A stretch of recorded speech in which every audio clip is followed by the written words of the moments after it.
안녕하세요. 제 이름은 박희준이고요. 오늘은 포인트넷이라는 논문 리뷰를 진행해 보도록 하겠습니다. 포인트넷은 2017년에 나온 3D 오브젝트 클래시피케이션과 세그멘테이션을 할 수 있는 모델입니다. 우선 목차입니다.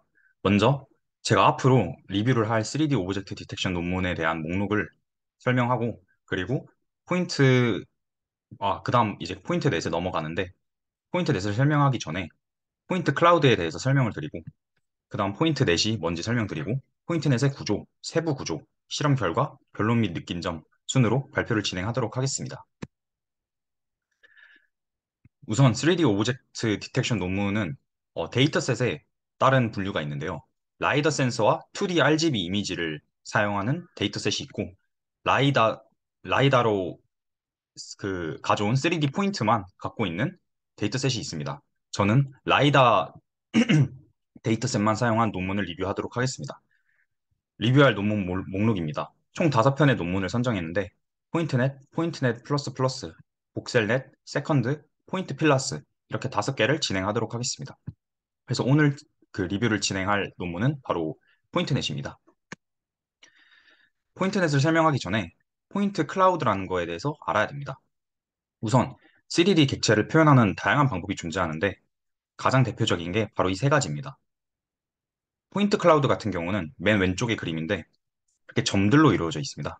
그래서 3차원 공간 안에 있는 점들의 집합입니다. 두 번째는 복셀입니다.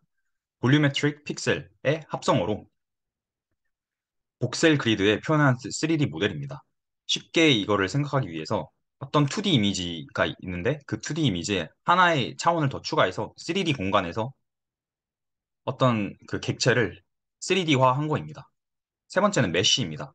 메쉬는 2D 삼각형으로 구성된 3D 모델입니다. 지금 그래서 오른쪽 그림을 보시면은 토끼가 그 삼각형으로 이렇게 삼각형이 연결이 돼서 토끼의 모양이 된 거를 볼 수 있습니다. 네, 그래서 포인트넷에 대해서 본격적으로 소개를 드리도록 하겠습니다. 포인트넷의 개발 배경입니다. 포인트 클라우드는 불규칙한 특성을 갖고 있습니다. 지금 맨 왼쪽에 포인트 클라우드 그림을 보면은 이 그림은 되게 밀도가 고르다고 할 수 있는데 특정 상황에 따라서 뭐 토끼의 귀 부분에 점들이 모여 있을 수 있잖아요. 그런 거를 이제 밀도가 고르지 않다고 할 수 있습니다. 그래서 포인트넷이 나오기 이전의 연구들은 포인트 클라우드를 복셀로 변환하면서 어떤 클래시피케이션, 뭐 디텍션, 세그멘테이션 작업을 수행했습니다. 하지만 이 과정은 상당히 비효율적입니다. 왜냐하면은 지금 그 가운데 그림을 보시면은 토끼를 복셀화하면은 이렇게 빈 공간이 많게 됩니다. 그리고 또한 정보의 소실이 발생하는데 포인트 클라우드를 당연히 복셀화하면서 그 읽는 정보가 많을 수밖에 없습니다. 이거는 쉽게 이해하기 위해서 아날로그 신호가 디지털 신호로 변환되면서 어떤 발생하는 정보라고 생각하면 됩니다. 그래서 포인트넷은 변환을 하지 않고 포인트 클라우드 그대로 입력 데이터로 사용을 하겠다 한 것입니다. 그래서 포인트넷이 수행할 수 있는 작업이 뭐냐? 총 세 가지가 있습니다. 먼저 3D 오브젝트 클래시피케이션입니다. 컵, 테이블 자동차, 뭐 셋 중 뭔지 하나의 레이블을 결정하는 작업입니다. 그다음 두 번째는 파트 세그멘테이션입니다. 파트 세그멘테이션은 어떤 객체가 있을 때 그 객체를 이루는 다양한 부분들이 있겠죠. 예를 들어서 비행기를 본다면은 엔진, 날개, 창문, 꼬리, 뭐 다양한 부분이 있는데 각각의 부분에 대한 레이블을 진행해주는 작업입니다. 세 번째는 세멘틱 세그멘테이션입니다. 어떠한 그 배경이 주어질 때 그 배경 안에 있는 다양한 객체들에 대한 세그멘테이션 작업을 해주는 일입니다. 네, 그래서 이렇게 포인트넷은 세 가지 작업을 수행할 수 있는데 이 작업을 수행하기 위해서 어떤 아키텍처가 필요한지 살펴보도록 하겠습니다. 먼저 파란색 윗부분은 클래시피케이션 작업을 하기 위한 구조입니다. 이 부분을 먼저 살펴보면은 총 n개의 데이터가 있다고 하면은 n 바이 3 크기의 인풋이 있습니다. 여기서 n은 데이터의 점들의 개수고 3은 x, y, z 그 세 개의 값을 의미합니다. 먼저 이게 어떤 인풋 트랜스폼을 거쳐서 트랜스폼을 거치고 이때 거칠 때 3 곱하기 3 행렬과 곱해집니다. 그럼 여전히 n 바이 3 행렬이겠죠. 그리고 그리고 나서 n 바이 3이 어떤 fully connected 레이어를 거치게 됩니다. 그래서 n 바이 64가 나오게 되고 그 다음 n 바이 64가 feature transformation을 거치는데 여기서 64 곱하기 64 크기의 행렬과 곱해져서 그대로 n 바이 64가 나옵니다. 그리고 나서 fully connected를 한번 거치고 n 바이 1024가 되고 여기서 맥스 플링을 수행해서 주셔서 총 1024개의 어떤 글로벌 피처를 추출하고 마지막으로 fully connected 레이어를 거친 다음에 최종 스코어를 계산하는 방식입니다. 여기서 K는 모델이 예측할 수 있는 레이블의 개수가 되겠습니다. 그리고 두 번째는 세그멘테이션 네트워크인데 클래시피케이션 네트워크가 진행되면서 요 데이터와 요 데이터를 추출했습니다. 요것들이 합해져서 여기에 들어가게 되고 합해진 데이터가 fully connected를 거치고 n 바이 128로 흡수가 되고 한 번 더 fully connected를 거친 다음에 n 곱하기 m이라는 어떤 점수가 계산되는 겁니다. 여기서 n은 데이터의 개수를 의미하고 m은 각 데이터가 각 속할 수 있는 어떤 레이블의 개수를 의미합니다. 그래서 여기서 중요한 구조는 총 세 가지입니다. 첫 번째는 요 맥스 풀링이고 두 번째는 이 그 두 개의 데이터를 더해주는 애그리게이션 네트워크고 세 번째는 이 인풋 트랜스폼과 피처 트랜스폼을 수행해주는 네트워크입니다. 그래서 각각의 네트워크가 좀 더 뭔지 자세하게 알아보도록 하겠습니다.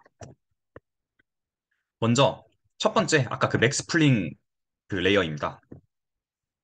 맥스 풀링 레이어를 설명하기 위해서는 그 포인트 클라우드의 어떤 개념을 알아야 됩니다.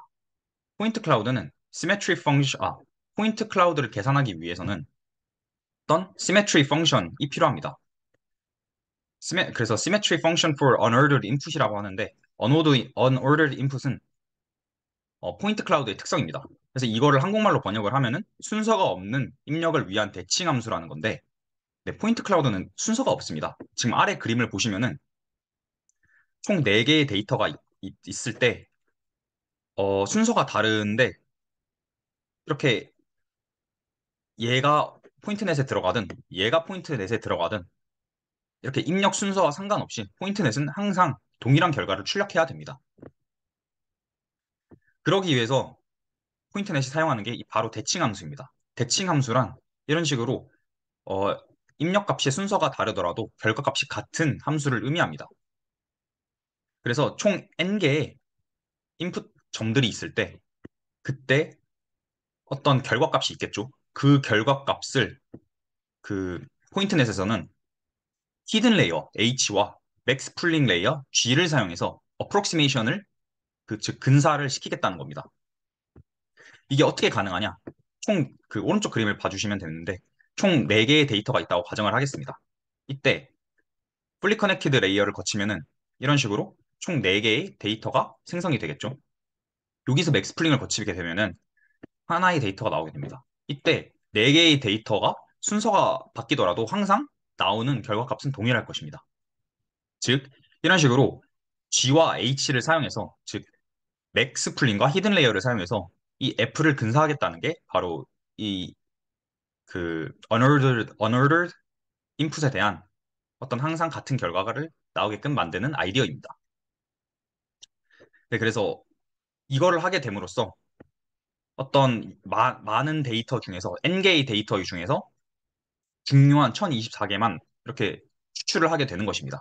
즉, 이 정보를 갖고 오브젝트 클래시피케이션이 가능해지는 것이죠. 네, 두 번째는 Local and Global Information Aggregation입니다. 이게 뭔 말이냐면은 로컬 정보와 글로벌 정보를 통합하겠다는 뜻인데 이게 왜 필요하냐? 바로 이 세그멘테이션 네트워크를 수행하기 위해서 세그멘테이션 작업을 수행하기 위해서 필요한 개념입니다. 어, 그 클래시피케이션 네트워크와 다르게 세그멘테이션 같은 경우는 주변의 정보도 알고 있어야 됩니다. 그렇기 때문에 로컬 피처를 가져오고 위에서 계산된 글로벌 피처를 가져옵니다. 그래서 이 두 개를 연결을 해줌으로써 결국은 이렇게 fully connected 레이어를 거치면은 그 하나의 총 n개의 데이터가 있다고 할 때 하나의 데이터에 하나의 포인트는 로컬 정보와 글로벌 정보를 모두 갖게 되는 것이죠. 그래서 이 부분은 상당히 간단합니다. 로컬과 글로벌 피처를 두 개를 더한다. 라는 개념입니다. 마지막으로 세 번째, 어, 모델에서 중요한 세 번째 그 부분입니다. 바로 Joint Alignment Network라고 하는 것입니다. 일단 이게 뭔지 설명하기 전에 어떤 개념들을 익힐 필요가 있는데요. 강체 운동이라는 개념이 있습니다. 어떠한 모델이 있을 때 병진 운동, 즉 이동하는 것과 회전만 했을 때 그 모델의 변화를 나타내는 건데 이렇게 강체 운동을 하더라도 항상 결국 두 개는 같은 것이죠. 그렇기 때문에 포인트 클라우드도 똑같습니다. 포인트 클라우드가 이 강체 운동에 의해서 변형이 되더라도 항상 이 네트워크는 동일한 결과를 출력해야 된다는 것입니다.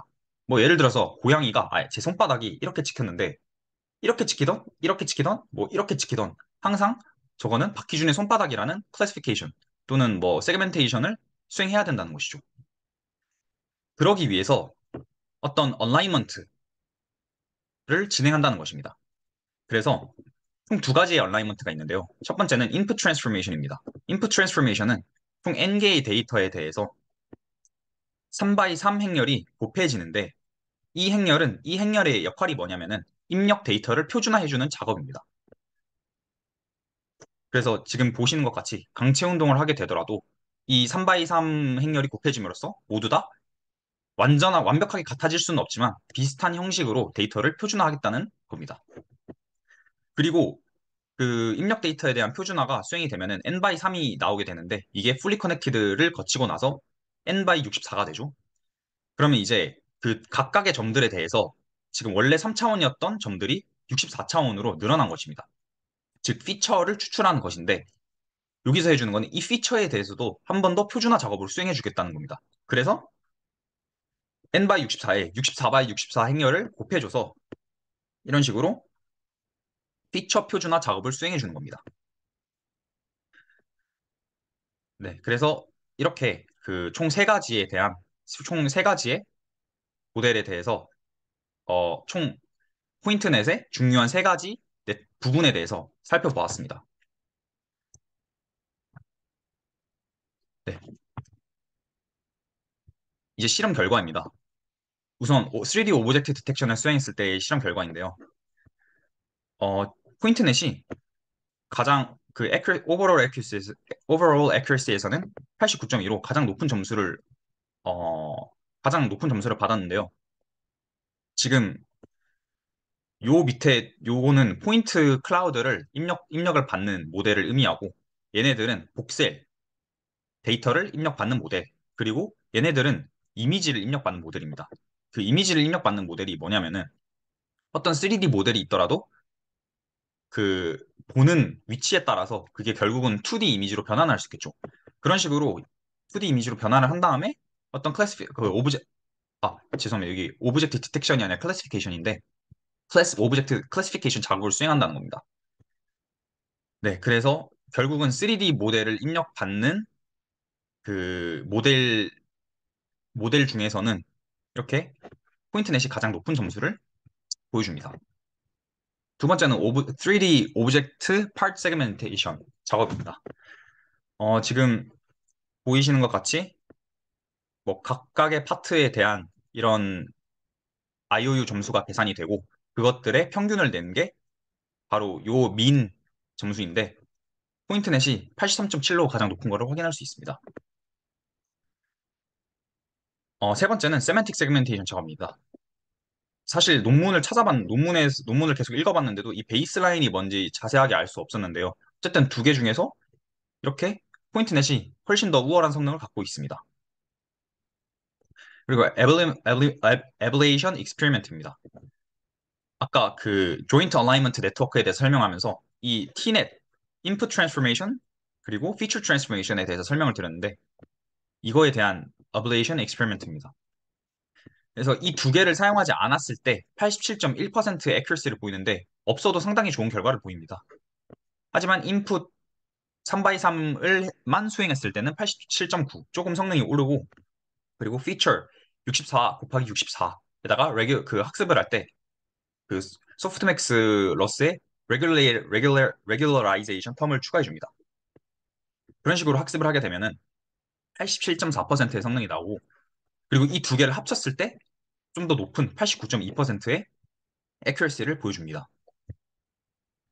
그리고 여기서는 포인트넷의 강건함에 대해서 소개를 하는데, 그냥 간단하게 얘기해서 어떤 점들이 뭐 20%, 40%, 60%, 80% 비율로 없어졌을 때도 이렇게 쉽게 accuracy가 떨어지지 않는 것을 보여주는 겁니다. 그리고 두 번째도 점들이 20%, 30%, 40%, 50% 비율로 아웃라이어로 변했더라도 각각의 점들이 이 비율로 아웃라이어로 변환되더라도 모델은 모델의 결과는 좋다를 얘기해 주는 거고, 마지막은 각 포인트에 대해서 어떤 가우시안 노이즈를 추가해 줬을 때, 요게 이제 분산인데, 저도 정확하게는 모르겠지만 분산 요만큼을 추가해 줬더라도 네, 모델은 상당히 좋은 성능을 보인다라는 뜻입니다. 결론 및 느낀 점입니다. 우선 결론은 포인트넷은 포인트 클라우드 데이터를 전처리하지 않고 그대로 입력받을 수 있는 네트워크였습니다. 그리고 3D 오브젝트 클래시피케이션, 파트 세그멘테이션, 세멘틱 세그멘테이션과 같이 다양한 작업이 수행 가능한 어떤 유니파이드 된 네트워크였습니다. 그러면서도 다른 스테이트 오브 디 아트 모델과 성능을 비교했을 때 견줄만 하거나 더 뛰어난 성능을 보유했습니다. 그리고 느낀 점입니다. 제가 이전에는 2D 오브젝트 디텍터를 공부했었는데 2D 오브젝트 디텍터와 달리 입력 데이터 크기에 제한이 없어서 이 모델은 좀 상당히 신기하게 느껴졌었습니다. 네, 이상입니다. 감사합니다.